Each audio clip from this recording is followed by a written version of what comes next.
Flow will be like upon a casual talk. We'll do the all casual talk regarding motorcycle, regarding how you came into this industry, what you did, Nice. everything regarding motorcycle. Nice. So that will be our whole talk show. So this is SOM's talk show, and welcome to SM's talk show. You're the Amazing. first guest, Thank you. Thank you and so much. thank you so much for coming actually.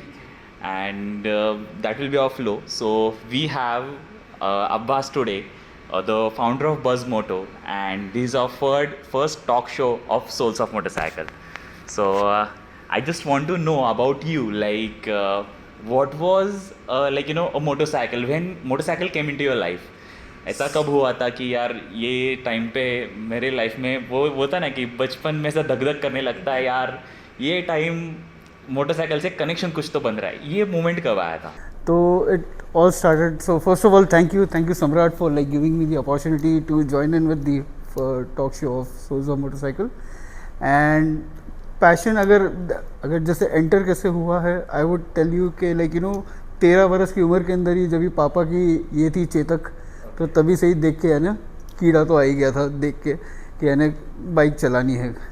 तो all started with learning on the scooter and everything. Then my father also had a RX 100, तो वो लेके पूरे town के अंदर we used to used to ride the motorcycle.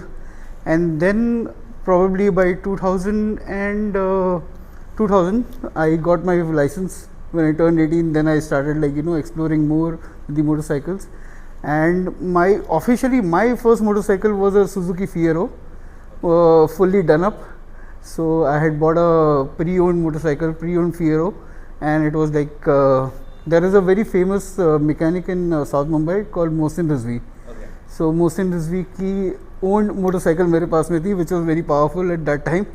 And to see the journey, I started off with riding a RX 100, my father's RX 100.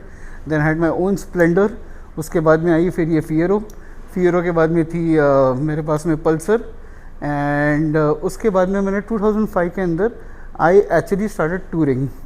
So when I got my first Thunderbird, the AVL 2005 model. And उसके अंदर I joined a club also. The club name was Indie Thumpers, and started touring, started doing some solo rides and everything, and the whole journey and the community started from there. वैसे अभी तक life में कितने bikes हो चुके? So अभी तक life में अगर देखने जाए तो मेरे पास में मेरी owned somewhere around say 8 to 9 motorcycles were there. So started off with, I told you the lineup.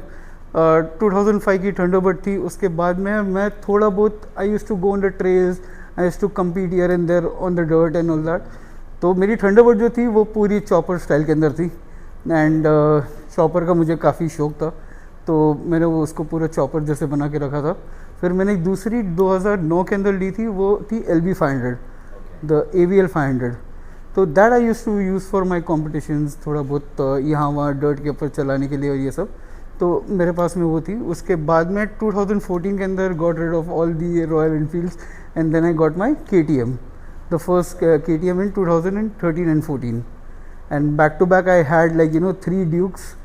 अभी के कंडीशन के अंदर आई एम राइडिंग से समय. अभी तो फ़िलहाल मेरे पास में एक बर्गमैन ही है, but soon I will be getting a motorcycle for my self. तो ऐसे मैंने देखा कि आपके पास हर एक एरा का जो लीजेंडरी बाइक है, like if you think of RX 100, Pulsar, then you had every legendary bike जो ना कि सबका ड्रीम रहता है मेरे पास वो बाइक चाहिए. कमिंग टू द RX 100 ऐसा वो बाइक रह चुका है कि वो मेरा भी एक ड्रीम है, मेरे पास एक RX 100 चाहिए. अभी कैसे चलो I had a Benelli, now I am looking for some other कि चलो एक छोटा बाइक ले लेते हैं हियर एंड देयर जाने के लिए. But I had one mind कि अरे RX 100 लेना है, क्योंकि RX 100 का वो क्रेज़ फ्रॉम द बहुत पहले से 80-70 से लेके अभी के जेनजी तक चल रहा है. अभी भी लोग RX 100 को लेते हैं, उसको मॉडिफाई कर रहे हैं. I was just looking on OLX and all. तो रिसेल में RX 100 इतने जाते हैं, it goes for 5 lakhs 10 Oh lakhs people are yeah, selling it. yes. I just one of my friend, he just bought one, and I was surprised कि कि इतना ज़्यादा. I am also blessed कि वो time पे पूरा RX 100 का ये के दे लिया.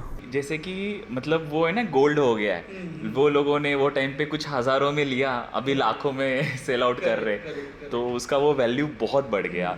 तो ऐसे बहुत सारे बाइक्स है। इवन मेरे फैमिली में my like grandfather my dad had वो टाइम का जावा एसडी या वो बाइक्स थे। So I was like in that time I think 350 ccs में भी बहुत सारे बाइक्स आते थे। I think Royal Enfield was there. Royal Enfield was there. Your RD 350 was very famous. Yes and just I was looking for like ये पूरा मैं जब हिस्ट्री देख रहा था बहुत सारे बाइक्स का, जो वो एरा था, वो एरा में बहुत बढ़िया बढ़िया बाइक्स आके गए, लाइक सीसीज भी बहुत ज़्यादा थे। तो if you see that time, वो टाइम पे बहुत बाइक्स थे, बट उतना जो क्रेज़ अभी आया है ये इंडस्ट्री में, जितना बाइकिंग अभी बढ़ा है, वो टाइम पे उतना था नहीं।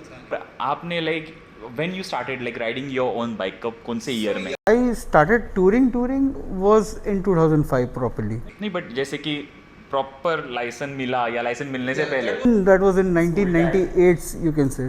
in like what was your age or what was your time, like school time, college time? It was I just passed out from my 10th standard and like I just तभी से फिर मेरे को licence मिला था 1998-99 में मुझे licence मिला था मेरा।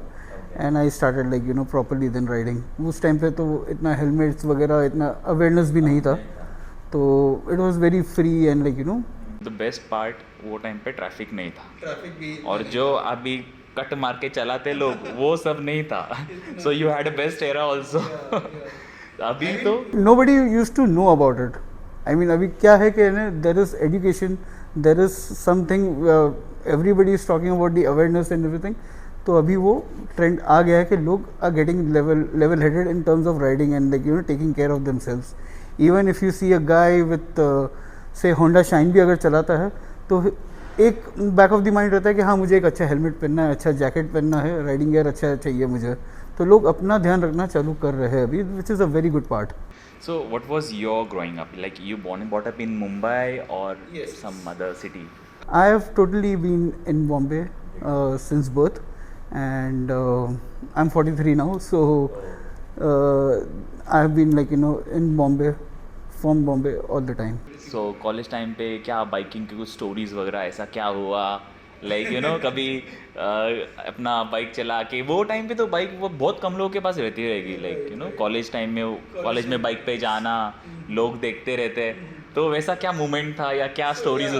One of the luckiest guy, like my father used to allow me to take the motorcycle to my college and everything. तो उसके अंदर तो mostly like it was all about street racing, all about like popping wheels here and there, which I should be saying, but yeah it was wild at that time. वो time के लिए वो काफ़ी wild था वो। और जैसे अभी बहुत सारे इवेंट्स होते रहते हैं, लाइक नाउ इट्स नवंबर, दिसंबर, जैन, बहुत इवेंट्स होते हैं, तो ऐसे कुछ इवेंट्स या ऐसे कुछ एक्टिविटीज़ वो टाइम पे चलती थी या what was that time era, वो माहौल क्या था? बेसिकली अभी के टाइम पे under now since 2013 you have seen IBW, your Motoverse and everything is there. वो टाइम के लिए हम लोग के पास में सिर्फ राइडर मीनिया हुआ करता था। So rider mania started I think in 2002. Now this year in 2026 it will be the 23rd edition, and I would say it is the mother of all the events which is there in India right now. So now it is called the Bob MC Rider Mania. First of all, it started with only Rider Mania.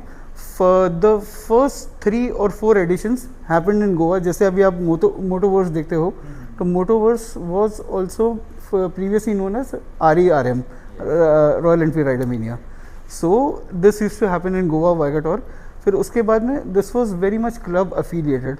So the very first then it used to happen in different cities. So the very first was done by Indie Thumpers, which was in Raigarh, यहाँ पे ही अपना पनवेल के पास में। तो it all the culture all started कि different cities के अंदर ये होस्ट हैं। तो उसके अंदर एक अभी बेसिकली ये वाले इवेंट के अंदर ऐसा होता था कि एक प्रिपरेशन रहती थी एक 12-13 दिन की पूरी, कि यहाँ पे राइड के ऊपर निकले हैं और पूरा राइडर मीनिया फिर अटेंड करके फिर घर पे आ रहे हैं। तो अभी इस साल जैसे है फरवरी के अंदर 2026 के अंदर हो रहा है उत्तराखंड के अंदर। So everybody from like India, those who know they know, and they will be riding to Uttarakhand. So if you answering your question, rider mania ही था पहले, और वो पूरा क्रेज ऐसा था कि ना पूरा साल use to like roam around that particular rider mania. So we had that. अभी तो like there are plenty of events which are going on. So like before into like अभी जो आप जैसे like you run the Buzz Moto and all. Yeah. So उससे पहले what you used to do, like you are working somewhere, a job, or directly into this? What was your background? So, like I said, I started touring in 2005. Then get to know all the people. Then over there, while riding, was facing a lot of challenges. Like in some parts, and your own favoritism towards the motorcycle and what you want with the accessories और वो सब लेके तो मेरा एक passion जागा and then I started totally shifting myself towards motorcycling and I had as my background we had like embroidery thread factories and all that, but I left everything that and I my first if the entry in the industry you can say was a Royal Enfield service station which was in 2010. So I was with a partner over there and the service station used to be called as Spark Motion and I started off with that. उसके बाद में then I joined Harley Davidson. I was in their customization department, did that for 3 years.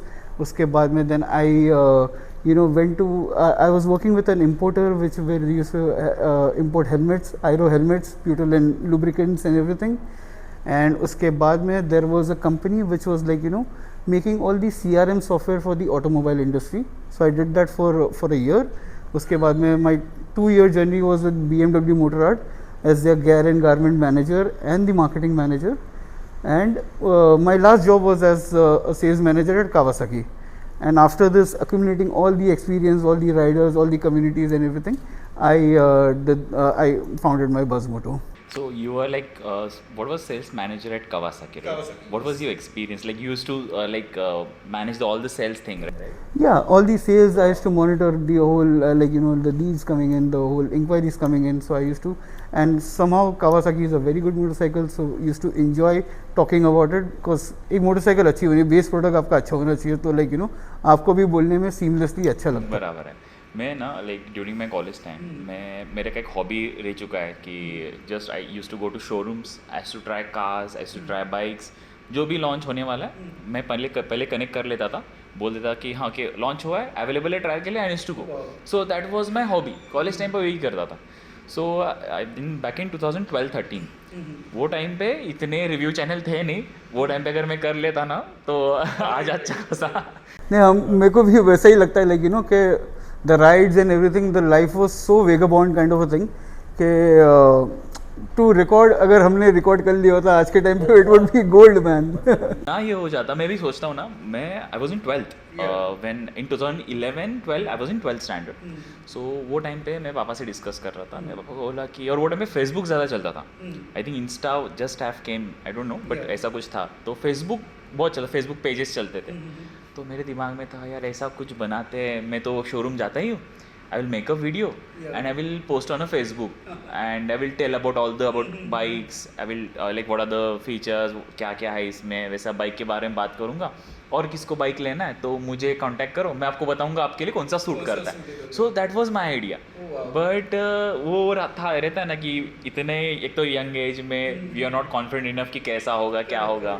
तो वो सारी चीज़ों में वो रह गया. बट वो आइडिया था. तो मैं वही सोच रहा हूँ कि आपके पास तो पूरी स्टोरी रह चुकी है. इफ़ वो टाइम पे कंटेंट ऐसा कुछ बनता तो.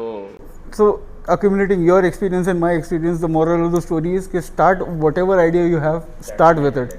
Never hesitate and because motorcycling is all about freedom. अभी आप कौन सा बाइक राइड करते हो, like which bike you have? So currently बस मोटो की मेहरबानी से मेरे को I don't need to own a motorcycle right now. So I be riding Harley की X440 मिल जाती है मुझे. I ride a Triumph sometimes. So for going on the rides I have plenty of motorcycles to go. So अभी current lot के अंदर if you see, so again every motorcycle is having their own essence properly, but अभी I have a multiple kind of ownership नहीं है कोई भी motorcycle के ऊपर, but I will soon be buying one for myself. Okay, just to have an idea, what exactly Buzz Moto does और उसका background क्या है Buzz Moto? So Buzz Moto is basically a community platform. I bring all the riders together, and also for your accessory shops, the cafes and everything, I drive the community activities over there. And apart from this I am also like you know doing certain events, जैसे कि I named Bob MC राइडरमेनिया. सो ये सारे इनके साथ में भी affiliations मैं करता हूँ मैं. एंड ऑल्सो मेरे खुद के कैंपेन्स भी है for the road safety, for the motorcyclist safety. So this is BuzzMoto all about. So it's basically BuzzMoto is a community platform. So I'm getting the all bikers accumulated in one good ecosystem. जहाँ पे एक rider जो challenge face करता है in terms of gears, in terms of parts and everything, they will get it at one place. Okay. So like अगर हम motorcycle, कौन से भी मोटरसाइकिल के बारे में बात करें, बाइक्स के बारे में बात करें, सो आपके मन में ऐसा क्या फील आता है, क्या थॉट आता है when you have a single thought of motorcycle, कि कभी भी सिर्फ मोटरसाइकिल के बारे में सोच रहे हैं, what's your first thought come in your mind? Motorcycle के अंदर जब भी कोई भी एक मेंशन होता है तो एक पहली बात यही रहती है कि लाइक यू नो फ्रीडम, कि इसके अंदर मैं कितना फ्री माइंड से मैं बाइक चला सकता हूँ मैं. So anything like you no motorcycle के अंदर वही एक एंथू वही रहता है कि it's like a total freedom kind of. So coming about the all travel and all thing, like coming about all the motorcycle thing, आपका ऐसा कौन सा बाइक ट्रैवल रहा है या बाइक राइड रहा है जो may be a biggest bike ride, yeah what is the main travel story जो अभी तक आपके लाइफ में वो मेमोरेबल रहा है, ऐसा कुछ स्टोरी? 2011 एक वही राइडरमेनिया के लिए when I had gone, it was hosted by the Kolkata club, the Eastern Bulls. So that was, I can say, my longest ride. It was a full from Bombay to Kolkata, and then after Kolkata we went to up till Shillong. Okay. So that was the whole total 4,000 kilometer ride. 18 days I was on the road. That was a total bliss. So that is the most memorable ride of mine.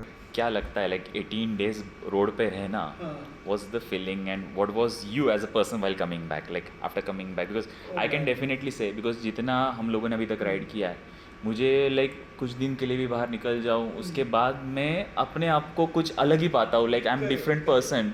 The way of जो रहता है, thinking जो रहता है, या एक नज़रिया रहता है, पर्सपेक्टिव बदलता है हर एक चीज़ का, यू नो. तो ऐसा आपके साथ ऐसा क्या कुछ ऐसा हुआ है, या what is your feeling when you come back from such kind of ride? The whole ride was like you know every day was teaching us something. So उसके अंदर वो राइड के अंदर ऐसा हो रहा था कि like you know कि we were facing a lot of challenges.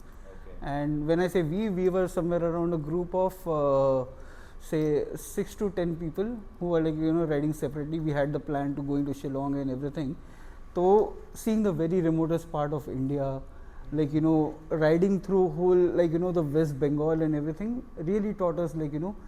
And unfortunately or fortunately we used to only get time to ride at night. तो वो मैक्सिमम वो 18 दिनों के अंदर केवल रात की राइड हुई है. और वो साइड मतलब जल्दी अंधेरा होता है. हाँ, बहुत जल्दी अंधेरा होता है. तो उसमें तो और है ना, अपन लाइक ईस्ट साइड पूरा वेस्ट साइड रहते हैं, तो अपने को वो समझ में नहीं आता है. Like we were there last year, तो हमको ऐसा होता था कि 4-5 बजे ऐसे लग रहा है शाम के 7-8 बज रहे, और आई थिंक 5-6 बजे पूरा अंधेरा इतना अंधेरा हो जाता है. मतलब वो है ना जो कैलकुलेशन से हम चल रहे थे, क्या इतने टाइम तक राइड करेंगे, ऐसा करेंगे, वो वहाँ पे सब बदल गया था. एंड ये मतलब मुझे इतना आइडिया नहीं था जोग्राफिकली. डेफिनेटली वो वहाँ पे अलग ही, एक्चुअल में टाइम जोन अलग ही है. It's just that it's a part of India, so अपना टाइम एक है, बट देखा जाए टाइम जोन ही अलग है वो. तो इसकी वजह से भी बहुत बार होता है. हमने भी वैसे ही हुआ था when I was riding in that terrain, रात ही हो जाती थी. और वहाँ पे तो जितना क्राउड अपने यहाँ पे है, लाइक महाराष्ट्र में घूमो इधर उधर हर जगह भीड़ मिलेगा, खुला सब. वहाँ पे वैसा नहीं है, पूरा डिफरेंट है. पूरा डिफरेंट है वहाँ पे. एंड लोग और डाइवर्सिटी भी पूरा लाइक यू नो अलग अलग जो. So the route was a little longer from the usual one. Generally क्या होता है कि बॉम्बे से आप जाते हो छत्तीसगढ़ की तरफ, छत्तीसगढ़ से रायपुर से फिर जाते हो वो अपना कोलकाता की तरफ. But we did Bombay, Hyderabad, Vizag से फिर कोलकाता, कोलकाता से फिर शिलोंग. ओके, मतलब ऐसा क्रॉस करके ऊपर. Correct. So the whole thing was कि like you know the roads and everything वो कंडीशन वो okay, well maintained and all that. तो वो हिसाब से ये रूट हम लोग ने चुना था. Which year you did this? This I did it in 2011. 2011. Yes. बहुत टाइम हो गया. मतलब वो टाइम पे तो क्या ही राइडिंग था. And then like you said कि लाइक यू नो कि नथिंग वाज रिकॉर्डेड. तो इतनी राइड्स हो चुकी है कि लाइक यू नो कि इतना ये नहीं है. वेरी यू नो एक शिफ्ट बोल सकता हूँ मैं कि यानी all these while till 2013 I was only royal Enfield चला रहा था मैं. एंड जब भी मेरे पास में KTM आई, सो KTM पे I think my third ride I had gone to Hampi. And I was so surprise कि वो यानी 800 किलोमीटर की राइड मैं अगर अपनी इस पे सोचता था तो मुझे एटलीस्ट 2 दिन का प्लानिंग करके चलना पड़ता था. या तो मैं सुबह अगर निकलता था 6 बजे, तो मैं अगर एक दिन का अगर टारगेट बनाता था तो मैं रात को 2-3 बजे पहुंचता था. लेकिन being a KTM Duke 390 I reach there by 7 o'clock and I was surprise. मैंने सुबह 6 बजे चालू करा था और मैं वहाँ पे पहुँच गया. या with in 13 hours. And see, the bike itself was like, you know, taking you and pushing you to the limits, and you reached over there. And surprisingly, I was not tired, and like, you know, एक अलग feel के अंदर वहाँ पे पहुँचा था मैं. So all these long rides and everything, the most memorable, I told you, the Shillong one. And इसके अंदर भी यानी there have been like a lot of rides which have been passed. Okay, so आपने कभी वो saddle show challenge वगैरह ऐसा कुछ I कभी am, सोचा है? नहीं, मेरे को एक खिताब मिला था TKD. TKD का फुल फॉर्म है टाइम पास का देवता. तो मैं जितना मैक्सिमम हो सके मैं टाइम पास करता हूँ रास्ते पे. I have never clogged my mind कि भाई point A two point B मुझे भगा के जाना है. मजबूरी में कभी पहुँचना पड़ता था कि हाँ भाई वो ये इवेंट है तो इवेंट के लिए वो टाइम पे पहुँचना है. But I never go with a mind with a target कि हाँ भाई ये इतने इसके अंदर फिक्सेशन के मुझे जाना है. Because that is the way I enjoy. I want to take the whole experience. So ऐसा नहीं कि यानी सिर्फ स्पीड का ही मज़ा ले रहा हूँ मैं. स्पीड का मज़ा लेने के लिए भी अलग फिर like you know there should be a proper motorcycle, और फिर वो अलग अलग राइड्स रहती है. But mostly I am the time pass का देवता. बट वो एक अलग एक्सपीरियंस रहता है, मतलब अपना क्रूज करना अपने जोन में, that's a complete different experience. So like last year we did all the borders of India, so we named as campaign art India ride. So me and my wife we both did this ride. So वो journey में हमारा यही आइडिया था कि we don't want to rush, हमें आराम से एक्सप्लोर करना है. सो हमारा एक चीज़ रहता था कि यूजुअली व्हाट हैपेंड कि लोग राइड प्लान करते हैं, लोग जाते हैं यार ये डेस्टिनेशन पे जाना है, ये डेस्टिनेशन पे राइड करना है. सो मुझे था कि डेस्टिनेशन वाला राइड नहीं करना है. मेरा ऐसा माइंडसेट है, मुझे डेस्टिनेशन एक्सप्लोर करना उतना पसंद नहीं है. मतलब उसके लिए मैं अलग माइंडसेट से जाना चाहिए तब मैं उसको पसंद आएगा. बट मैं वैसा वाला नहीं हूँ कि मेरे को डेस्टिनेशन पे जाके सीनिक देखूंगा मज़ा आएगा. आई am not that kind of person. मेरे को एक टपरी पे बैठ के एक चाय वाले के साथ में बात करूँगा ना, उससे मेरे को सबसे ज़्यादा मज़ा आता है कि उसका स्टोरी जान लूँ, कुछ अलग एक्सपीरियंस ले लूँ. सो इसलिए हमने वैसा प्लान किया. एंड हमारा डेस्टिनेशन था हमारा घर. अच्छा. सिर्फ इतना पता था कि 16,000 किलोमीटर बाद पहुंचना है. So there was no destination. So ऐसे कुछ जब जर्नी रहती है, journey hits you in a different way. So अभी राइड पे भी जो लोग आते हैं मैं उनको बोलता हूँ कि you should experience the journey. So we are not taking you for any destination. कोई डेस्टिनेशन नहीं है. आपको नहीं कोई भी वहाँ पे जाके कुछ नहीं मिलेगा. There is nothing. You will just have food, you will see something scenic things, but nothing. ऐसा कुछ वहाँ पे एक्टिविटीज नहीं है. Just a place to park your motorcycle. Exactly. Yeah. It's just a place to park your motorcycle, but you enjoy the journey, whatever is happening in journey. कभी कभी challenges भी मज़े आते हैं, चैलेंजेस को हैंडल करने में मज़े आते हैं. और वो जब फ्रेंड्स लोग रहते हैं, अपना ग्रुप रहता है, then it's a different zone. So इसलिए ऐसा ही रहता है कि आई ट्रूली बिलीव कि एक जर्नी जैसा ही एंजॉय करना चाहिए. So motorcycle it's all about life, ऐसा लगता है, because life is a journey, destination is a death. So वैसा ही एक राइडिंग भी मुझे लगता है. I take it riding in the same way. So I think most of us are like that. Most of the riders are like that. Yes. That's it. I think the way we choose the motorcycle to do it. I saw one reel. उसमें ऐसे reel में था कि ऐसा like there is a fact that most of the motorcyclists have like उनकी life longer है as compared to the normal man. Just because they live happily. Yeah. और होता है, मतलब you know शायद नॉन राइडर वो कनेक्ट ना कर पाए, बट एक राइडिंग अलग जोन रहता है.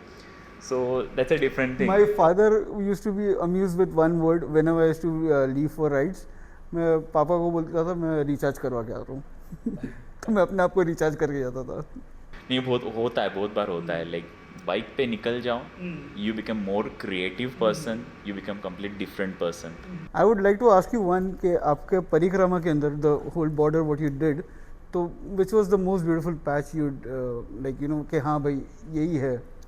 सो अभी जैसे कि जितना हमने ट्रैवल किया उसमें हम लोग लाइक एवरी पैच हमारे लिए नया ही था. We were going for the first time. Okay, कुछ अपना गुजरात हो गया या साउथ का कुछ पार्ट हो गया, वहाँ पे जाके आए, बट बाकी सब एरिया हमारे लिए पूरा न्यू प्लेसेस थे. But we went to Ladakh also, we went to other place also, we went to south, everywhere. The best part जो मुझे होल लाइफ मेमोरेबल रहेगा, that was old silk road. या दैट्स इन सिक्किम. तो सिक्किम में वो Zuluk village है, that's a old silk road. तो वो मेरा लाइफ का मोस्ट मेमोरेबल पार्ट रहा है, बिकॉज फॉर 30 किलोमीटर्स हम लोग कीचड़ में राइड कर रहे थे. और वहाँ पे सिर्फ हम दोनों, मैं और मेरी वाइफ थी, she was a pillion with me, हम दोनों हैं. आई हैड अ बेनिली TRK. उसके ऊपर मेरा लगेज, गाड़ी का वेट लगेज मिला के 300-400 किलो, हमारा वेट वगैरह मिला के 400-500 किलो गया होगा. उसमें से हम घुटने तक कीचड़ है, हम राइड कर रहे हैं. और जो silk road, you must be knowing the silk road, silk road is like ऐसे आता है. तो हम जब ऐसे टर्न ले रहे हैं, तो हम टर्न नहीं ले रहे थे. मेरी बाइक ऐसी स्लाइड कर रही है, ऐसी स्लाइड कर रही है. मतलब पूरे जर्नी में सबसे ज़्यादा डर मुझे वहाँ पे लगा था कि मैं उसको बोलता था तू नीचे उतर जा, तो टर्न पे चलते चलते आ. और इंटरकॉम से कनेक्टेड थे, मैं बोला गिरा गिरा गिरा गिरा बचा, फिर ऐसा होता, अरे गिरा गिरा गिरा बच गया. तो पूरा ट्रैक हमने 30 किलोमीटर्स वैसा ट्रैक किया. सो बट वो इतना चैलेंजिंग था, बट वो चैलेंजिंग ही मोस्ट मेमोरेबल रह चुका है. क्योंकि वो जब नीचे आए तो पूरा फॉगी क्लाइमेट था. तो जुलुक करके जो विलेज है, वो यहाँ से फॉग जस्ट हट रहा था, और मुझे वो अपना विंडोज़ का वॉलपेपर था ना, वैसे दिखा. तो वो जो सुकून था वो देख के कि अरे ये एक्चुअल में इंडिया में है. नॉर्थ ईस्ट के अंदर आपको अरुणाचल वगैरह में काफ़ी देखने मिलेगा, like you know you about the clouds. Right. तो ये एक्सपीरियंसेस मुझे वो बहुत बढ़िया रहा. I wish to go again, and probably let's see if we can organize a bike ride over there. So अपना group Parikrama 2.0 coming up soon. Hope so. Let's do it together someday. So अभी देखा जाए कि आपका like overall your personality, आपका पूरा beard and all, it's look like आपको you know Harley person या क्रूजर पर्सन. यस. या आपको अपने जैसे बताया, आपको चॉपर आपके पास कुछ बनवाया था. तो आपको वैसे बाइक्स पसंद है या कैसा है? मेरे को see like you know in the journey you kind of know के लाइक यू नो कि हर मोटरसाइकिल में कुछ ना कुछ अच्छा रहता है. तो yes, started off with looking at choppers and everything. तो चॉपर्स वो पहले काफ़ी एक शो आता था बाइकर बिल्ड ऑफ करके, तो जब भी बचपने के अंदर वो देखते थे अपना बाइकर बिल्ड ऑफ वगैरह, तो वो काफ़ी जोश आ गया था कि हाँ भाई चॉपर ही ऐसा like you know real, this is the real shed kind of a thing. तो चॉपर्स मुझे पहले बहुत पसंद थी. उसके बाद में मैं बहुत डरता था. मैं अभी भी यानी डर्ट ट्रैक के ऊपर मेरी कहीं ना कहीं फटती तो है. तो फिर उसके बाद में बट ऐसा चस्का लगा फिर ट्रेल राइडिंग का कि then I got into total like you know adventure riding या मोटोक्रॉस और ये सब. मैंने मोटोक्रॉस तो यानी नहीं, बट थोड़ा बहुत adventure riding and all that really like you no वो फिर मेरा वो ही बन गया, लाइक कोर ही बन गया कि like you know adventure riding is the thing. So I like all the motorcycles, like you know मैं आप कैफे रेसर बोलो, my whole styling was like the वो जो scramblers जो रहती है, and if you know about the rad bikes, there is a design bracket called the rad bikes. तो red bikes मतलब यानी वो एकदम ही ऐसे दिखने के अंदर एकदम ऐसी खटारा दिखती है, लेकिन अंदर से बहुत इंजन टकाटक रहता है. हाँ, मैंने देखा है. ये यूएस में बहुत कल्चर है. Yes, rad bikes, the Brad bikes and all that. Right. So there is also a few pages I saw on Facebook and Insta, like there are people for the rad bikes. वो मैंने recently एक bike देखा था, उन्होंने पूरा बनवाया था and amazing. सो मुझे ज़्यादा चॉपर के बारे में इतना नॉलेज नहीं है, but what do you think like India में अभी कैसा एरा चल रहा है? लाइक राइट नाउ मेरे हिसाब से तो लोग एडवेंचर की तरफ ज़्यादा झुके हुए हैं. And what about the chopper? Do you think yeah coming down? It's not practical for us. No, it's not practical to like you know a modified bike. Rules भी नहीं है, रूल्स भी सपोर्ट नहीं करती, गवर्नमेंट भी support नहीं करती है. And if you see the chopper culture and everything, it started to grow but it didn't grow. यानी लोगों को है यानी अच्छा लगता है, लेकिन वो प्रैक्टिकली नहीं है यहाँ पे. मतलब क्या हुआ कि चॉपर क्यों नहीं ग्रो हुआ इंडिया में? If you see the practicality of the ride, अगर मेरे जैसा बंदा है जो मुझे जाना है लेकिन वो अ सर्टेन डिस्टेंस, तो चॉपर के एक अलग अलग ये रहते हैं, डिमांड्स रहते हैं कि you have to compromise on your comfort, you have to compromise on your safety somewhere also. या इसको क्योंकि इतना ये एजिलिटी नहीं रहते जो अभी स्टॉक और एक फैक्ट्री मोटरसाइकिल में रहेगा उसके अंदर। तो अगर कस्टमाइज किया हुआ है आपने motorcycle, it can be always flawless. तो वो हिसाब से लाइक कि एक राइडर का चॉइस, एक राइडर का ये जो रहता है वो हिसाब से वो ट्रेंड आगे नहीं गया। Of course if you are a person के लाइक कि एक मोटरसाइकिल है जो मैं सिर्फ घर से जिम लेके जा सकता हूँ, या तो मैं कभी यहाँ पे मीटअप्स हुए तो उसमें लेके जा सकता हूँ, तो वहाँ पे चॉपर और ये सब show bikes and everything, studio bikes can like be your kind of a thing. But if you are totally into practical highway riding and adventure riding, so you can't have one. So that's the reason। और India के अंदर वो by default ही वैसा है कि like आप normal रास्ते पे भी ऑफ रोडिंग कर रहे हो, तो दैट्स वाई यू नीड अभी वो ट्रेंड आ गया है कि लाइक एडवेंचर मोटरसाइकिल के अंदर और अच्छे से रिलैक्स माइंड से अपन टूर कर सकते हैं। So that's the reason it didn't grow much in India. Okay, so there was one company जो मतलब मैंने एक बार मैं गया था इवेंट पे, तो वहाँ पे उनका लॉन्च हुआ था Avantura choppers. Avantura, yes yes. तो उनका कैसे जर्नी रहा है, मतलब अभी मैंने रिसेंट देखा नहीं है। Choppers basically they came in I think वही 2014 टाइप्स में, जब ये हार्ली डेविडसन ऑलरेडी लॉन्च हो गया था 2010 के अंदर। They have established the whole hog community and all that. उसके बाद में then this Avantura choppers came into the scenario. They came in with the SNS engine if I am not wrong. तो SNS motors जो US से ये होती थी उससे इंपोर्ट करके फिर उन लोग मेक टू ऑर्डर, अगर आपको एक पर्टिकुलर मोटरसाइकिल चाहिए तो आपके लिए मेक टू ऑर्डर उन लोग बना के देते थे वो। So that was the whole thing. For the technology and for the engineering it was a good bike, but again like it was not completely safe or something, because I've seen people riding the Aventura choppers and all that. तो वो कहीं ना कहीं you have to compromise with your own, or else you are uber cool, then कुछ फर्क नहीं पड़ता है।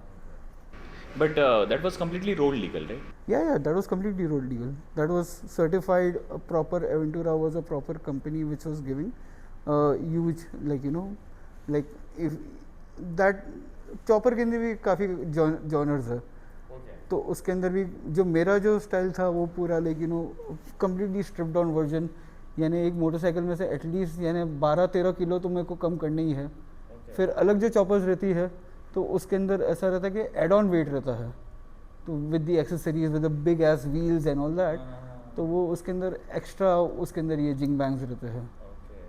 वैसे मुझे मेरा पहला था like when I was in school time, मुझे वो चॉपर्स बहुत बढ़िया लगते थे। ऐसा था यार एक चॉपर चाहिए, but as I grown up जैसे बाइक चलाने लगा पहले एडवेंचर ही चलेगा अभी, चॉपर नहीं। बट जैसे एज यू सेड कि इंडिया में उतना चॉपर कल्चर ने ग्रो नहीं किया, बट हाउ लाइक जैसे हार्ली भी क्रूज और इसमें ही ज़्यादा था, how Harley Davidson like company establish market. एक बैकअप रहता ही है ना कंपनी का। So anything could go wrong, the company is there to like support you with all the needs. फिर कम्युनिटी सपोर्ट था, hog community is like massive in India and globally, तो वो एक बैकअप था। Then Harley Davidson was more of a cult then like a brand, so it was more of a cult and it was backed up with people with your proper service stations and everything। तो एक बंदे को यानी Harley लेने में कोई ये नहीं होता था कि हाँ भाई मैं ले रहा हूँ, but I am backed up with now to build a complete new motorcycle and everything. उसके अंदर फिर वो एक ग्लिचेस रहता है कि हाँ भाई this is your project, you have to take care of it. वैसे देखा जाए अभी लोग बहुत सारे लाइक आपका कम्युनिटी है या अभी बहुत सारे कम्युनिटीज लोग बाइकिंग के बनाते हैं, बट मेरे को लगता है कि जो बाइकिंग का कम्युनिटी वाला ट्रेंड है वो हार्ली ने बहुत पहले शुरू किया और उनका कम्युनिटी के बेस पे ही ज़्यादा ग्रो हुआ है। सो अभी हार्ली के ऐसे कौन से बाइक्स है जो इंडिया में अच्छे चल रहे हैं या Indian market is like? The 440 is doing brilliant. Okay. It's a very good bike to start with if you're getting into premium segment of motorcycling. Harley Davidson का 440 is a very good motorcycle to start with. उसके अंदर enough power है, उसके अंदर आपको community भी मिल जाती है, सब कुछ हो जाता है। तो like it's a very good motorcycle from Harley Davidson precisely. तो 440 is a good way to go into it and company also has taken step forward to like कि यंग टैलेंट कैसे इसके अंदर आए, तो क्योंकि अफोर्डेबिलिटी भी एक मैटर करता है। Right, and that Harley has been tap with Hero right, for particularly for 440। The whole scenario Harley Davidson coming back to India was with the entry was with the Hero MotoCorp, yeah. So मैंने अब trial लिया था 440 का, so that time only मुझे ऐसा लगा कि I can go with it. जैसे I love adventure bikes Yeah. More but वो ऐसा बाइक है कि एक और एक बाइक में ले लूँ, वो हाईवे पे जाना है, Correct, चलाना है, correct. That kind of bike मुझे वो So पसंद it आया is- था. अब आपने जब भी चलाई तो आपको वही फीलिंग आई थी कि लाइक यू नो कि it is low enough to control, it is straight enough to cruise, it is agile enough to take it on the trails. तो वो सारा कुछ एक पैकेज उसमें डाल दिया है.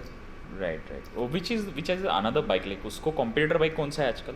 कॉम्पिटिटिव बाइक अपना यही है, ट्रायम्फ है. Triumph is there, the 400 is there. Then your Royal Enfield का like few models are there to like you know, अगर वो एक 400 का सेगमेंट देखो तो उसके अंदर डोमिनार वगैरह भी है. राइट, वो सेगमेंट में Yes, डोमिनार yes. है. जैसे अपने रॉयल एनफील्ड बोला, तो रॉयल एनफील्ड ने ऐसा क्या अलग किया ये इंडस्ट्री में कि रॉयल एनफील्ड अच्छा खासा इंडिया में एस्टेब्लिश हो गया? रॉयल एनफील्ड ने भी वही, आई थिंक ये मेरा पॉइंट ऑफ व्यू है. So I have seen Royal Enfield growing since 2002.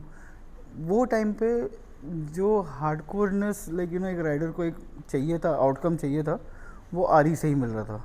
350 CC के अंदर जैसे कि ऑलमोस्ट यानी वो आर 350 वगैरह वो सब सेगमेंट डाउन हो गया था.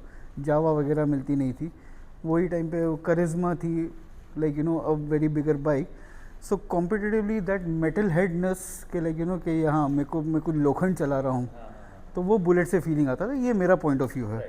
तो that's the reason like you no उसके बाद में ट्रेंड बढ़ते गया कि यानी बुलेट के ऊपर आदमी अलग ही दिख रहा है और बाकी सब अलग दिख रहे हैं. पर्सनालिटी के लिए हाँ. ज्यादा लोग लेने लगे Correct. कि यार मैं हाँ. रॉयल एनफील्ड लूंगा तो जरा सा Right, रोड पे right. रूल करूंगा, Correct. वैसा ज्यादा हो गया. मेरा भी एक्चुअली मैंने भी वही देखा है. बट जैसे लाइक ये एरा एक पहले बहुत था कि लोग इसके लिए ज्यादा जाते थे Right. कि पर्सनालिटी कैसी लग रही है. वो टाइम पे कैसा हेलमेट नहीं था ना, बाल उड़ रहे, गॉगल बराबर, पहन बराबर, के, full freedom. गोल्डन वाला गॉगल. मुझे याद है मैं 2009 के अंदर सिर्फ एक स्लीवलेस टी शर्ट के अंदर हाफ फेस हेलमेट पहना हुआ था मैंने. एंड मैं बॉम्बे से नागपुर चले गया था मैं. ओके, बॉम्बे से नागपुर. बॉम्बे से नागपुर गया था. पूरा टैन हुआ रहेगा वो भी अरे नागपुर. टैन ठंडी है ना, वो फिर बाद में पता चला कि भाई जैकेट जरूरी होता है लाइफ में. कौन से मंथ में गए थे? ये मैं फेब में गया था. Oh my god. Yeah so it was That must be chilled that time. Yeah it was chilled. वो रात को 6 बजे के बाद में जो ठंड, फिर कहीं ना कहीं से जैकेट का जुगाड़ करके पहनना ही वहाँ पड़ा. पे टेम्परेचर बहुत अच्छा खासा बहुत ड्रॉप होता अच्छा है. खासा ड्रॉप होता मैंने वहाँ पे राइड किया था, वहाँ से मतलब मैं नागपुर से होते हुए एमपी गया था पचमढ़ी साइड. जो ठंड लगी थी मेरे को, बहुत मैंने माइंड सेट ही नहीं ना कि Correct. आई वाज कि उधर गर्मी है, बट ठंड जो होती है नहीं, वहाँ पे बहुत. ठंड भी इतनी ही स्ट्रेंथ में है और गर्मी भी उतनी स्ट्रेंथ में है. Because originally my native is Ujjain. Yeah my native is Ujjain. I am born and brought up in Bombay, but मेरा उज्जैन मेरा ये रहा है, मेरा नेटिव प्लेस रहा है. So the whole temperature thing and everything is like you know crazy. ठंडी भी ड्रास्टिक है, गर्मी भी ड्रास्टिक है. ठीक है, amazing. So as we said about the climate, right now पूरा राइडिंग सीजन आ रहा है. सो अभी ये राइडिंग सीजन और जैसे बाइकिंग कल्चर बढ़ रहा है, व्हाट डू यू थिंक कि क्या है अभी आगे वाला नेक्स्ट मोटरसाइकिल में, क्या एक रिवॉल्यूशन आएगा या क्या मोटरसाइकिल में चेंजेस होंगे, क्या आपको लगता है? अभी जो अभी का टाइम देख रहा हूँ मैं, तो लाइक यू नो इसके अंदर काफ़ी there is a you know a pathway towards motor sports also. Lot of people are getting very nicely educated और वो बराबर से like you know they are doing their whole touring with a proper gear and all that. तो in that way like you know it is growing very nicely. Okay. So जैसे एक मेरा बचपन से एक ऐसे बोलते हैं ना कि अपना ड्रीम रहता है कुछ भी जो इम्प्रैक्टिकल हो सकता है, बट बचपन में रहता है, उसके बाद जैसे एज वी ग्रो अपन उसको दबा देते हैं. Right. तो ऐसा मेरा भी था यार, मेरा खुद का मेरे को मैन्युफैक्चरिंग करना है, बाइक डालना है. Is it practical? It is practical. You have to be passionate enough and like you know वो इंजीनियर दिमाग वैसा रहना चाहिए. बट एक जनरेशन चली जाएगी उसमें. हाँ, एक ये तो generation, है yes. कि पूरा एक जनरेशन You have जाएगा. to start early. हाँ, You have and to start आपका really तीसरा early. Generation, third generation enjoy करेगा जो आप करोगे. Correct, पूरा correct. उसमें डालना पड़ेगा.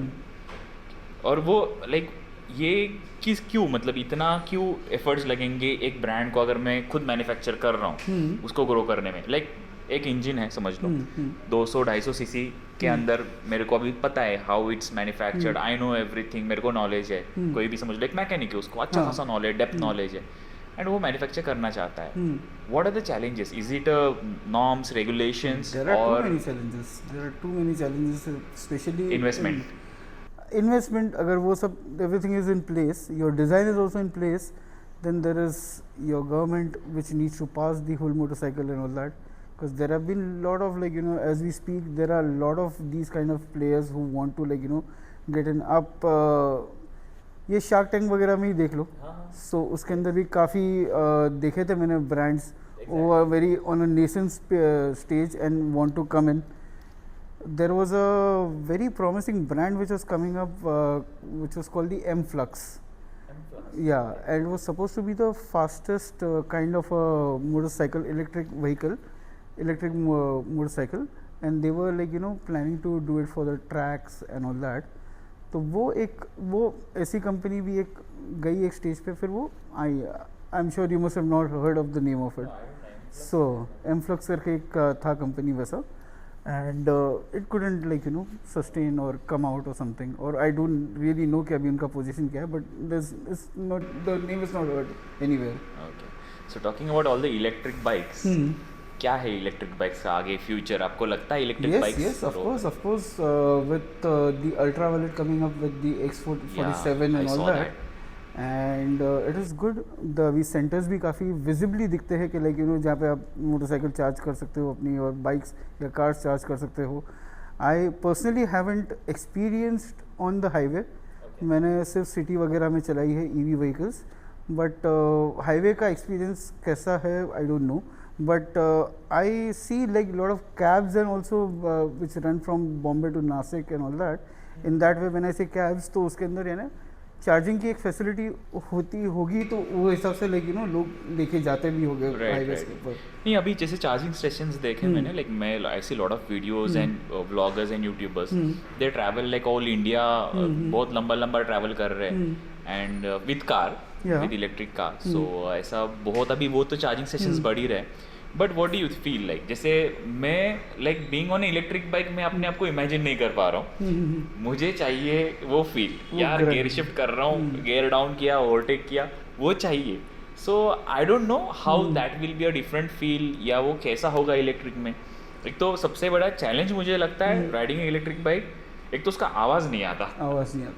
मतलब ये चैलेंज किस तरह से, एक तो not only about the feel but also like whenever someone is overtaking, अपने साइड से वो इलेक्ट्रिक बाइक आ रही है ना, समझ में नहीं आती. Even nowadays electric car also, correct, you don't understand क्या कार आ गई, सडनली देखती है कार आ गई, सिर्फ टायर का वाइब्रेशंस की उसके आवाज़ आ गई.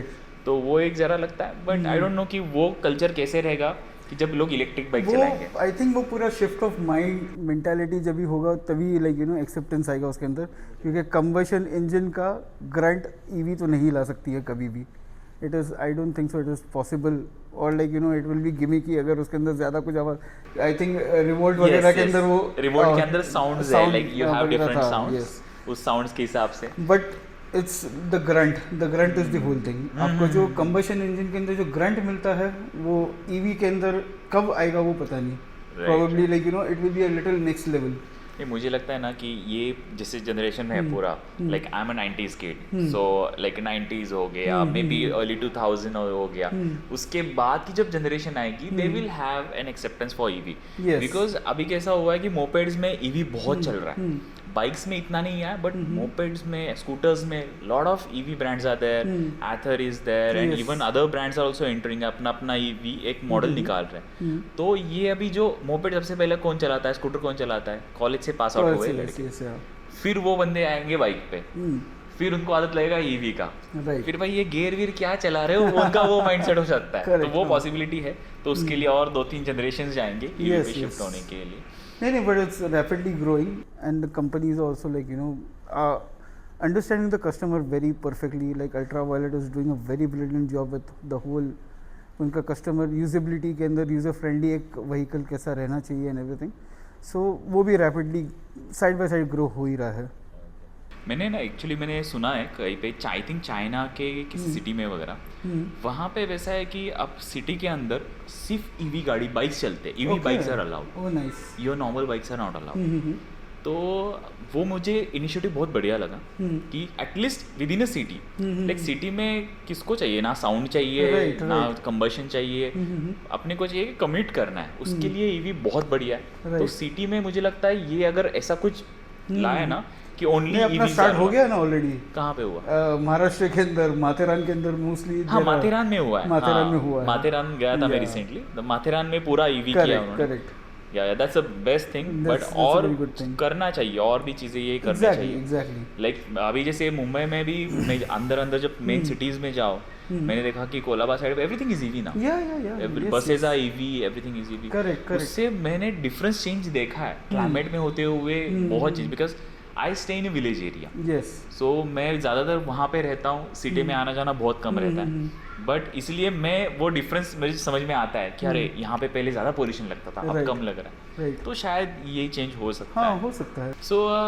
What is your like upcoming plan about बस मोटो को लेके? What's your vision towards it? आपका क्या प्लान है? My vision towards Buzz Motor is to, like, first and foremost I need to get some civic sense, like you know, एक थोड़ा बहुत जो राइडर्स को civic sense के बारे में ज़्यादा और ये करो, और ऑब्वियसली जो यानी जो अफिलिएटेड जो जितने भी है उन लोग तो काफ़ी एजुकेटेड रहते हैं, बट एक इम्पैक्ट लाना बहुत ज़रूरी है कि लाइक यू नो कि यहाँ पे एक ट्रेंड करके जहाँ पे एक छोटी सी चीज़ है जो अपना लोग स्ट्रैप नहीं लगाते हैं। तो मेरा जो एक कैंपेन है strap and brap is basically to, it is more reflecting on the civic sense of it. So एक स्ट्रैप लगाने जितनी भी आदत भी कोई डाल देगा एक राइडर, तो वो काफ़ी चीज़ें वो बाद में भी करते जाके देख के करते जाएगा वो। So that's what I feel, that's what my vision is, and right now I M on that mission के लाइक यू नो कि एटलीस्ट लोग अपना कम्यूटर लोग स्ट्रैप लगाना चालू कर दें। तो it is totally on civic sense. When I speak of civic sense there are lot of things. अब जस्ट रिसेंटली ही लाइक यू नो कि एक ट्रक वाले ने गुटखा थूक दिया चलाते चलाते। मेरा एक दोस्त बाइक चला रहा था, उसके मुंह पे पूरा ये हेलमेट पे वगैरह पे आया और वो वहाँ पे ही गिर गया, वो खाली फुकट लाइक यू नो एक उसका 45 डेज ऐसे ही इंजरी में चले गया वो। सो it is like you no ये सब छोटी छोटी चीज़ें जो है it gives a very very bad impression. It can बड़ी चीज़ के ऊपर वो रिफ्लेक्ट हो रही है अभी भी। तो छोटी चेंजेस लाओ and like you know start with the Buzz Motors whole vision is to like you know get the whole civic sense in place, starting from us, from the man in the mirror. Right. So जैसे ना मैंने अभी हम every weekend Mumbai से ऐसे ride कर रहे हैं, तो एवरी वीकेंड मैंने देखा है कि लाइक डे बाय डे इतने बाइक्स रोड पे बढ़ रहे हैं। सो ये बहुत चैलेंजिंग हो रहा है even to ride a bikes. Okay, और इसमें क्या होता है कि lot of people I see कि रहते हैं like they are wearing riding jacket, helmet, पूरे गेयर्ड अप रहते हैं, पूरे सेंसिबल राइड भी चलाते हैं। उसमें से भी कुछ लोग रहते हैं हाँ, उसमें से जो मतलब ऐसे बाइक चलाते हैं ना, उसकी वजह से जो बाकी के कार वाले हैं, ट्रक्स वाले, उनको भी ट्रबल होता है। Correct. और उनके वजह से है ना पूरा राइडिंग कम्युनिटी का नाम खराब हो रहा है, क्योंकि ऐसे बहुत सारे इंसिडेंट्स देखे कुछ लोगों की वजह से ये Yes. नाम बहुत खराब होता है, and that is really bad. That is very bad actually. तो अभी recently we went for a ride and just we are talking about that कि Yeah. एक एक्सीडेंट हुआ है recently on in Tamhini Ghat, Yeah. तो one person passed away in Oh that. God. So that was मतलब ये सारी चीज़ें जब देखते हैं तब लगता है यार। और इससे क्या होता है कि जो लोग राइड कर रहे हैं हाँ. इनके जब पेरेंट्स उनको ये करते हैं कि Right, अरे ये देखो right. ये क्या हो रहा है, क्योंकि नेगेटिविटी ज़्यादा सेल होती है Right. मार्केट में। Right. अच्छा जो कुछ चल रहा है, और मैं अच्छा इस बारे में बोल रहा हूँ कि राइडिंग एक एक्चुअली एक अच्छा स्पोर्ट है। Right. People should take it as a sport, Yes. And वो डिसिप्लिन, वो रूल्स के अंदर जो स्पोर्ट्स के रूल्स रहते हैं उसके अंदर लोगों ने हाँ, करना उसके चाहिए। दायरे के अंदर ही अगर एक फेमस हो गया, कायदे में रहेगा तो फायदे में रहेगा। That's true. Yeah. तो वैसा एक्चुअली होना चाहिए। What do you want to talk about जो भी एंट्री लेवल राइडर्स है, जैसे अगर मुझे अभी राइडिंग करना है या मैं अभी सिटी में चला आता हूँ, ऑफिस जा रहा हूँ, और मुझे अभी ऐसा है कि अभी मेरे को लॉन्ग राइड्स करने हैं, एक 100 किलोमीटर पहले करूँगा, 200 किलोमीटर राइड्स करूँगा, तो मेरे को शुरुआत क्या करना चाहिए, क्या माइंडसेट कैरी करना चाहिए to be a entry level rider? आपको आपके हिसाब से क्या लगता है? So best thing is to not to try things on your own. You have a lot of clubs, like your club is also there, and go on the rides with the like you know with a group of people which are like sensible, teaching you the proper discipline on the road. Start from there. I would suggest कि like you know कि lot of there are solo riders and everything there. काफ़ी लोग बोलते हैं कि like you know मुझे इसके wavelength नहीं जमता, उसकी वाइब नहीं जमती है, बट एक अच्छा रहता है to grow you start with the group riding, I would say, and then eventually if you're with your preference, go solo then. So to start with, you nowadays so there are like very much feasibility with the clubs, with the like-minded. There are too many exposures are there. So to start with, I would suggest for a new rider to join a proper group which is promoting safety and promoting discipline. Right so जैसे जो भी entry level rider है तो भाई हमारे यहाँ पे बहुत सारे एंट्री लेवल आते हैं, तो मैंने आपको इसलिए पूछा क्योंकि I want to understand them. Okay, because मैं तो like we have started from last 6 months and उससे पहले I used to organise in 2014, but recently we have started. I want to understand what is the entry level rider wants it and what he must be thinking and what I should provide them. Because right now क्या हो रहा है कि entry level के लिए ना अभी क्या चैलेंजिंग जाता है कि लोग मुझे पूछते हैं कि I don't have a riding gear, what should I do. तो मुझे भी कंसर्न आता है कि वो भी एंट्री लेवल है. I was one time I was entry level rider also. जब मैंने शुरू किया था बैक इन 2012 राइडिंग करना, वो टाइम पे I didn't had any gears. तो मैं सोचता था कि अगर मेरे को किसी ने लिया ही नहीं तो मुझे एक्सपोजर मिलेगा ही कैसे. करेक्ट, कि क्या है राइडिंग कम्युनिटी. अगर मुझे अलाउ ही नहीं किया एंटर करने के लिए कम्युनिटी के अंदर, तो मैं आगे कैसे कंटिन्यू करूँगा.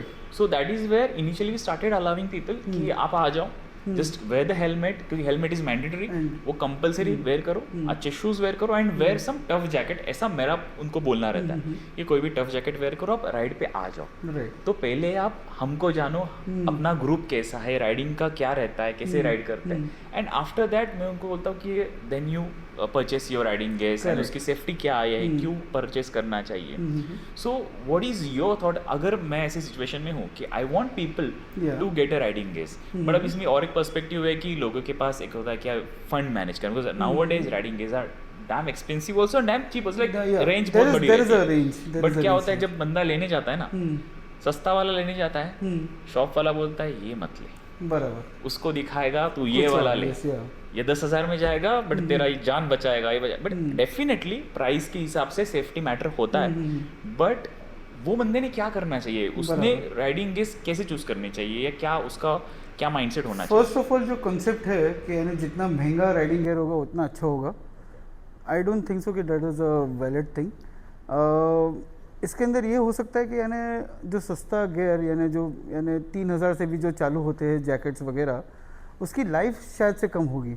लाइक कि वो 1.5 साल तक अपना वो पूरा स्ट्रेंथ के अंदर वो काम करेगा, लेकिन वो उतनी ही स्ट्रेंथ में काम करेगा जो महंगा वाला जैकेट करेगा, वो उतना ही बचाएगा वो. तो इट इज़ नॉट कि कि एकदम महंगा वाला would save you. That is my whole perception towards this, और मैंने जो देखा है आज तक मैंने तो. एंड अगर ग्लिच है कहीं पे कि you are not able to buy it, nowadays you can rent it out also. तो रेंट भी कर सकते हो. साउथ इंडिया के अंदर ज़्यादा करके अवेलेबिलिटी रहता है, बैंगलोर वगैरह में आप रेंट कर सकते हो. मुंबई में इतना नहीं है, लेकिन रेंट करके देखो. If you search on the internet, I am sure you get something and वो जो सब एक बलिस्टिक आर्मर वगैरह भी पहनना and everything is also good कि अपना राइडिंग स्टाइल जानना बहुत ज़रूरी है.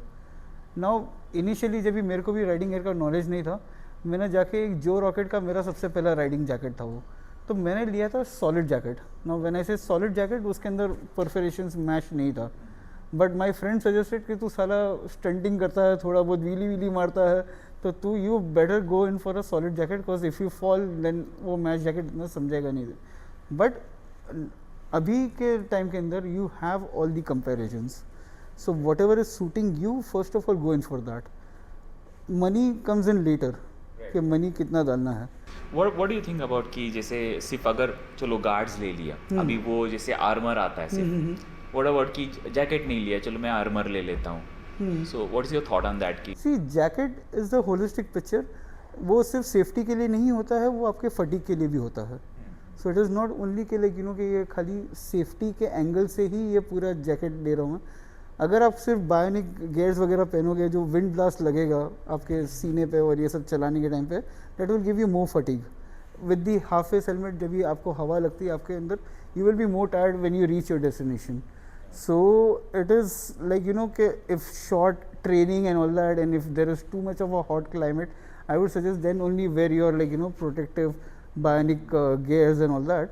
But अगर लॉन्ग राइड के लिए अगर ये it's not only about your safety, it is also your fatigue, कि आपको कितना इरोजन आपका कम होता है उसके अंदर.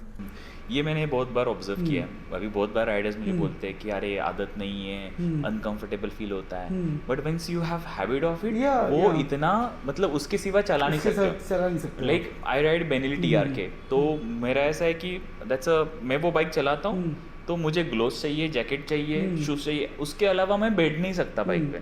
अगर मैं कहीं भी शॉर्ट राइड जा रहा हूँ, लाइक इवन किसी के घर पे मिलने भी जाना है, तो मैं सब पहन के जाता हूँ, क्योंकि वो मेरा कंफर्ट जोन हो गया. क्योंकि जैसे मैंने फटीग वो बिल्कुल नहीं होता. वंस यू वेयर, वो मैंने ऑब्जर्व किया कि राइडिंग गियर पहनो, आपको लगेगा आप कार में बैठे हो, और एक्चुअली वो सेफ्टी और वो फील आता है. तो like talking everything about the bikes and everything, what is your like and goal कि अरे ये मुझे करना है, that's my dream, and that's it, कि ये अगर मैंने अचीव किया, may be like I have done something.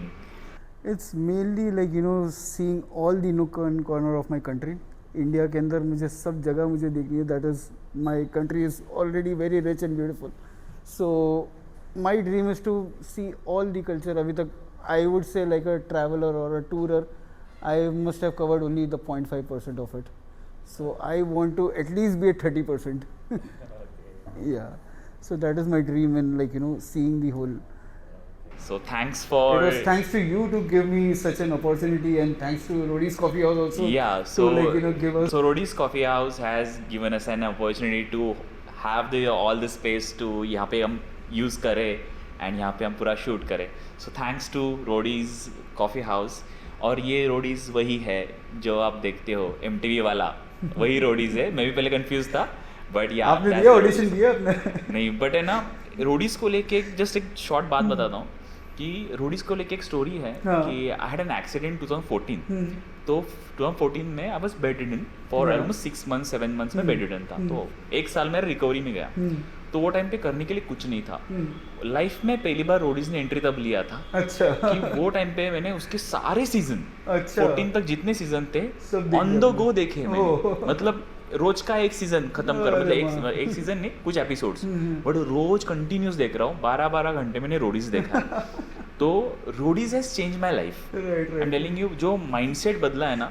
और मैं आई एम नॉट प्रमोटिंग इट कि मैं रोडीज के बारे में इसलिए प्रमोट नहीं कर रहा हूँ because we are in that their property, but actually it has impacted my life. It has given अभी जब भी 2005 में या 6 के अंदर जब भी हम लोग रास्ते पे निकलते थे, तो हम लोग को रोडीज ही बोलते थे. अब रोडीज का शो देख के आप ये कर रहे हो क्या? तो हमको रोडीज के नाम से ही जाना जाता था तभी. एंड फनी थिंग इज के कि मैं 2002 के अंदर I had tried to get into it also, but only for the reason के करिश्मा फ्री में मिल रही है. तो वहाँ जाके देखा तो इतनी भीड़, ये तो कुछ अलग ही मेला चल रहा है. तो फिर नहीं, रोडीज का ऐसा था कि मेरा लेग का ऑपरेशन हुआ था एंड मेरा कॉन्फिडेंस लूज हो गया था कि मैं कभी चल पाऊंगा. Oh wow, okay. मैं वो लेवल का कॉन्फिडेंस लूज हो गया था मेरा, क्योंकि मैं पहले बाइक से गिरा, फिर मैं 1.5 महीना रिकवर हुआ, फिर चलते चलते गिरा रिकवरी के स्टेज में. देन मेरा ऑपरेशन हुआ, फिर मैं चलने लगा, फिर मैं फिर से गिरा. तो ये जो प्रोसेस था, I was not able to recover. जब भी चलता था मैं गिर जाता था, फिसल के गिर रहा हूँ.